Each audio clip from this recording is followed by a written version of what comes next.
Welcome to Focus Basics. This is day 5 of 5. So for the past 4 days, we've been defining focus as keeping your attention pointed towards one specific area. We've gone over attention as mental energy. We've talked about the attention age. We talked about how to keep that focus and keep your goals in mind. And yesterday we talked about physical things to consider when we're talking about focus. So today I want to share with you, this being the last day, the most valuable focus technique I have. And that's this. You could only focus on one thing at a time. Now it may seem simple, but let me go over it. Let's say that you're overwhelmed, that you have a huge exam coming up. You know that this final exam is going to cover half the book. It's so huge. There's so many notes that you have. There's so many lectures you attended. You don't know how you're going to even study for this exam. It's so big. So as I focus on how huge and overwhelming that this test is that helping me towards my goal? My goal being to ace this test?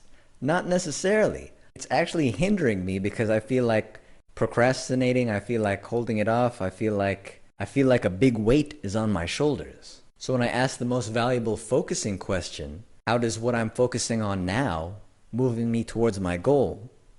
Well, it's not. So I need to redirect my focus. So what do I redirect my focus on?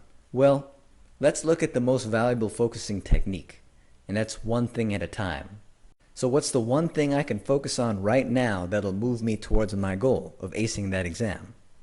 Well, if I look around, I see my bag. Now my bag has the textbook in it, and it has my binder with the notes in it. So the one thing I could do right now is go walk over to that bag and open it up. So that's exactly what I'll do. Now if I ask the question, is this moving me towards my goal? Well, yes it is, because I'm actually getting my workout. So I unzip the bag, I pull out the textbook, and I pull out my binder. Now, what's the one thing in front of me? One thing at a time that'll move me towards that goal. Well, right now I could open the textbook to the half of the book that I need to study for. Uh-oh, I'm thinking about that half of the book I need to study for. Really?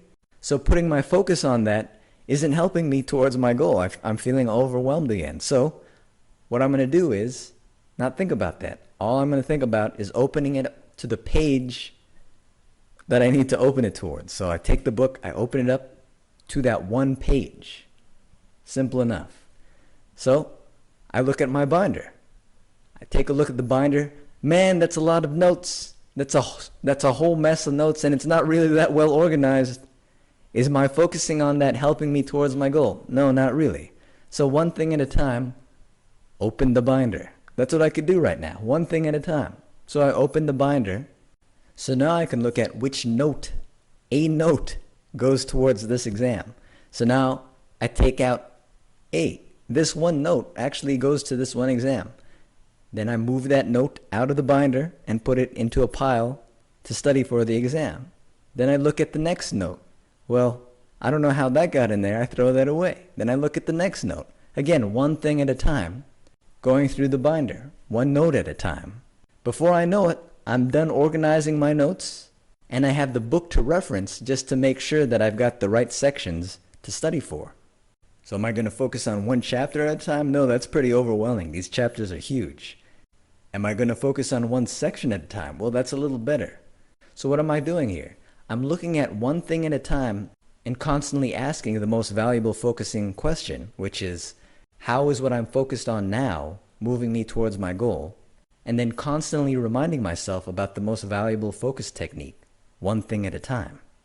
If you constantly fall back on the question and use this technique, I guarantee you'll be done with less time, less effort, and do a better job at it.